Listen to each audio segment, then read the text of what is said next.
Alright, so this may kind of sound a little dumb at first, but you really do need to know how to pick a card.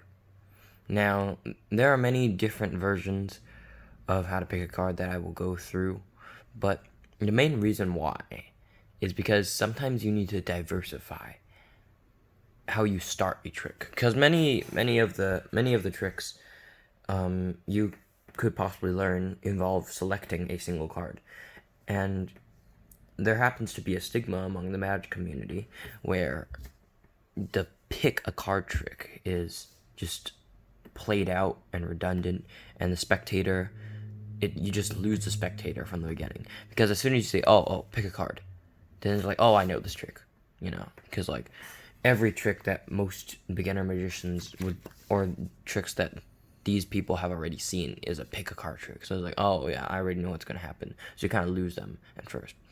So even though there is the stigma among the pick a card phrase, I am still going to teach you two ways how to pick a card.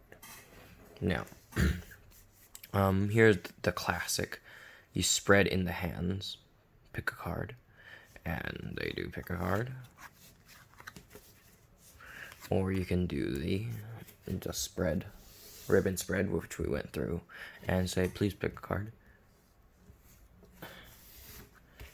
Either way, those are both completely acceptable ways of just starting any trick that involves selecting a card. But there are a lot of other different ways to also start the trick, which I'll go over in future videos. But yeah, just really trying to keep your audience engaged, and just don't sound too vanilla, just pick a card. And it's like, okay, we're gonna take the card and play it. Yeah, because that's just like, you don't want to perform boring magic. The purpose of magic is to entertain your audience. That's all magic is. It's entertainment. It's an art form. So make sure that your magic is interesting. And we've all heard the phrase that you can't have a second chance of making a first impression. And when you're doing a select a card trick, this is your first impression.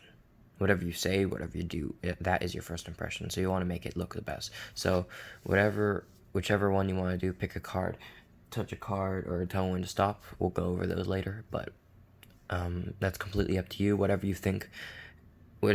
method you think suits the trick the best is your choice.